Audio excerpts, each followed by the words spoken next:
can I just say one more thing? Yeah. Um, I just wanted to speak really quick about on the idea of purpose and community, because that was one topic that we really got into in depth. Purpose has been the single identifiable thing in these interviews. The ability for these guys to gain perspective is so huge in this battle that we're facing with taking our own lives. And a lot of the guys who I've seen from my unit who've taken their own lives, and guys from other units, there was a huge study done by the New York Times on 2-7 where they lost more guys to suicide than they lost in combat. Which is crazy. Like, more guys, they were in Helmand province, rocking and rolling, like one of the most violent parts of Afghanistan, and they're losing more guys to taking their own lives. Um, and so the identifiable thing that I've seen in this demographic is that purpose is such a massive part of the healing process, and the ability to get out there and get after it again after moving on with your life is so huge. It's not just a veteran story, it's a human story.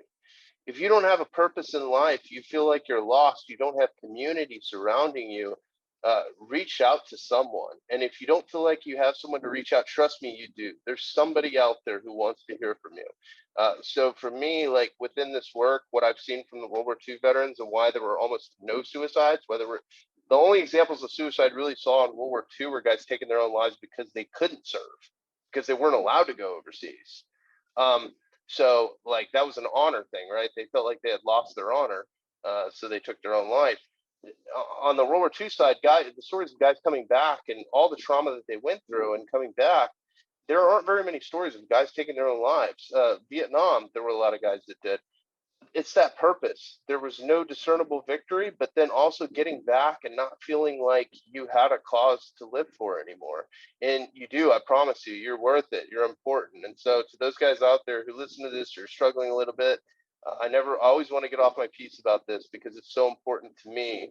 Is this is not just about awareness and telling stories, it's about action. So if you have questions, don't be afraid to ask, and don't be afraid to reach out to me personally, because I've lost buddies of mine, some of my best friends, and I still regret not talking to them that one day before it happened.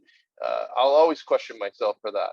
But finding purpose, finding community are two of the biggest things that you can do in order to find proper healing. And that has to be the motivation behind most of these nonprofits and their work, and whatever data they're gathering. It's most important to find out why guys are losing their purpose and why they're losing that sense of community. We need to get that back, because we've been kicking some major butt for a very long time, and we've been forced out into these wars for a very long time. And I hate to see such respectable human beings come back and then lose that sense of purpose. You're very worth it, and it's important for me to say that.